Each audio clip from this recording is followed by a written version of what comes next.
Only cooperation ಅಪ್ಪ. ಯತೀಂದ್ರನ ತಿರುಚಿ ಮಾಡಿದ್ರೆ ಏನಂತ ಹೇಳಿ ನಾನು ಕೇಳಿದೆ. ಸೈದ್ಧಾಂತಿಕವಾಗಿ ಮಾತಾಡಿದ್ದೀನಿ ಅಂತ ಹೇಳ್ದ.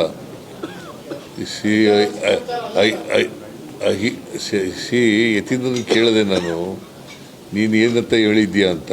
ಅದು ಹೇಳಿದಾಗ ಯತೀಂದ್ರ ಹೇಳಿದ್ದು ಸೈದ್ಧಾಂತಿಕವಾಗಿ ಮಾತ್ರ ಮಾತಾಡಿದ್ದೀನಿ,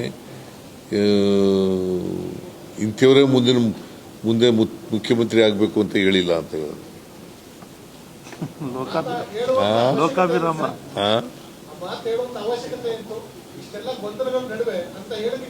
ಈಗ ನೀವು ಸುಮ್ಮನೆ ಇರೋದಿಲ್ವಲ್ಲ, ಹಿಂಗೆ ಕೇಳ್ತಿರಲ್ಲ. ಈಗ ಬೇಡ ಅಂದ್ರು ಹಿಂಗೆ ಕೇಳ್ತಿರಲ್ಲ. ಹಂಗೆ ಕೇಳಿದಿರಿ, ಯಾರೋ ಪ್ರಶ್ನೆಗಳು ಕೇಳಿದಿರಿ. ಕೇಳಪ್ಪ ಇಲ್ಲಿ.